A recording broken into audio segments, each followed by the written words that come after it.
नमस्कार दोस्तों, स्वागत है आपका धर्मलोक भारत में। कभी कभी जिंदगी हमें ऐसे मोड़ पर खड़ा कर देती है जहां दो रास्ते होते, एक जो दिल कहता है, एक जो जमीर।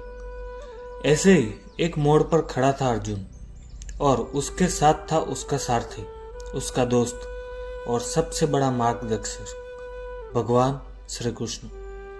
आज का श्लोक गीता के उस बेहद गहरे क्षण को दर्शाता है जब अर्जुन अपने दिल की बात कहता है और कृष्ण उसे वहां ले जाते हैं जहां से सच्चाई की आंखें खुलती है। तो सबसे पहले इस श्लोक का अनुवाद समझ लेते हैं। इस श्लोक में कहते हैं, हे धृतराष्ट्र, जब गुडाकेश यानी अर्जुन ने भगवान श्री कृष्ण से कहा कि वह देखना चाहता है कि कौन कौन इस युद्ध में दुर्योधन के पक्ष में खड़ा है, तब ऋषिकेश यानी भगवान श्री कृष्ण ने उस उत्तम रथ को दोनों सेनाओं के बीच में ले जाकर खड़ा कर दिया। ये एक अंदर की लड़ाई का बयान है। ये उस भीतर के द्वंद्व का संकेत है जो हर इंसान कभी ना कभी महसूस करता है जब हमें नहीं समझ आता कि किससे लड़े, क्यों लड़े और क्या ये लड़ाई जरूरी भी है भी या नहीं भी। तब श्री कृष्ण का मार्गदर्शक जरूरी है। अब इसमें जो गुडाकेश का मतलब है, जो नींद को जीत चुका है, यानी जो अज्ञान और माया के नींद से बाहर आ गया। अर्जुन अब युद्ध करने नहीं, समझने आया था। वो देखना चाहता था कि जिससे वह युद्ध करेगा वे कौन है। क्या वे शत्रु है या बस भटक गए लोग। आज के जमाने में सोचिए, हम भी बहुत बार किसी से लड़ते हैं, कभी घर में, कभी ऑफिस में, कभी सोशल मीडिया पर क्या हमने कभी सोचा है कि वह इंसान हमारा दुश्मन है या बस हालात ने उसे ऐसा बना दिया है।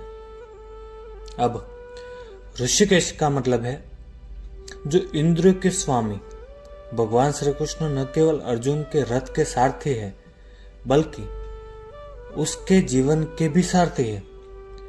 आज के लिए सबसे बड़ा मैसेज यही है, जब हम जीवन का कंट्रोल अपने हायर सेल्फ, अपने विश्वास या ईश्वर को सौंपते हैं, तभी हम सही दिशा में आगे बढ़ पाते हैं। श्री कृष्ण ने अर्जुन की बात मानी बिना कोई प्रवचन दिए, बस रथ को वहां ले गए जहां अर्जुन चाहता था। इससे हमें यही सीख मिलती है, एक सच्चा गाइड कभी जबरदस्ती नहीं करता। वो पहले सुनता है, समझता है, फिर धीरे धीरे रास्ता दिखाता है। श्लोक का सबसे भावुक हिस्सा यही है, सेन योरुभयो मध्ये स्थापयिता रथोत्तमो।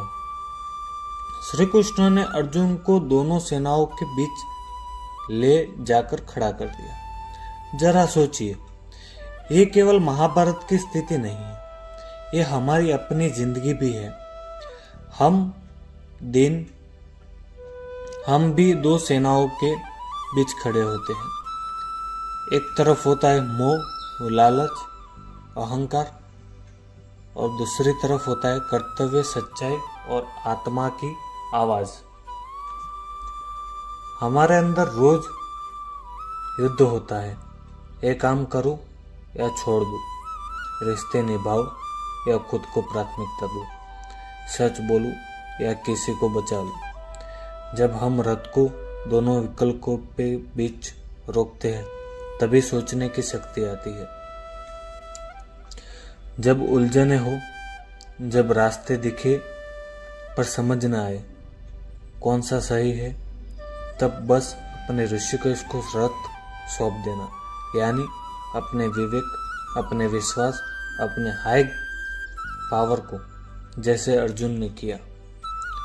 दोस्तों, इस श्लोक में सिर्फ रथ नहीं खड़ा हुआ, बल्कि अर्जुन की सोच, उसका अंतद्वंद और उसकी खोज, सब कुछ बीच में आकर खड़ा हो गया। और यही गीता की शुरुआत है, जहाँ सवाल उठते हैं और उत्तर आने वाले हैं।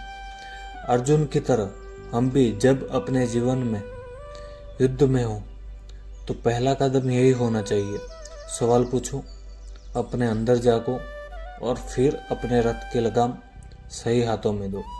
क्योंकि जब सारथी श्री कृष्ण हो तो दिशा गलत हो ही नहीं सकती। जय श्री कृष्ण। अगर आपको ये स्टोरी पसंद आई हो या ये श्लोक, तो कमेंट में रथ मैंने सौंप दिया लिखना ना भूले और अगला श्लोक सुनने के लिए हमारे साथ जुड़े रहे। दोस्तों, सब्सक्राइब करें हमारे चैनल को, लाइक करें और शेयर करें अपने दोस्तों के साथ। आप लोगों का सपोर्ट ही हमारी मोटिवेशन है, तो सपोर्ट करें गाइस। मिलते हैं अगले श्लोक में।